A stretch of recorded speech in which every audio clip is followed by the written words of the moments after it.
রাধে রাধে। তো আমি আবারও নতুন একটা ভিডিও নিয়ে, আর আজকের ভিডিওতে কিছু অন্যরকম জিনিস। আমার কাছে সবগুলোই অন্যরকম লাগে, কারণ প্রতিটা জিনিসই আমার চ্যানেলে একটু আলাদা। আজকে যে প্লেটটা দেখতে পাচ্ছ, এটা আমি নিজে মাটি দিয়ে বানিয়েছি এবং মাকে বলছি এটাকে পুড়িয়ে দিতে, তো মা পুড়িয়ে দিয়েছে।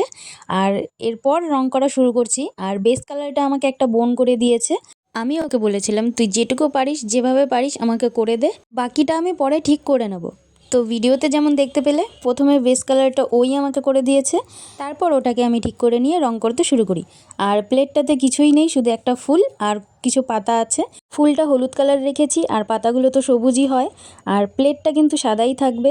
ফুলে তো একটাই কালার, কিন্তু পাতাতে আমি দুটো কালার ইউজ করেছি, গাঢ় আর লাইট।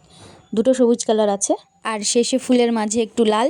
পরের পাটে যে 6টা পাপড়ি আছে ফুলের, তো সেখানে কিছুটা লাল করার চেষ্টা করছি গোড়ার দিকটা। আর নিচের কটাতে করিনি, তো নিচের কটাতে করলে কি ভালো লাগবে কিনা সেটা তোমরা আমাকে একটু জানাও। তো আমি তারপরে রং করব। এখনও কিন্তু জিনিসটা আমি এইভাবেই ছেড়ে দিচ্ছি। কেমন লাগছে সবাই অবশ্যই জানাও, তারপরেই কিন্তু আমি রংটা করব। তো দেখা হবে অন্য ভিডিওতে। টাটা।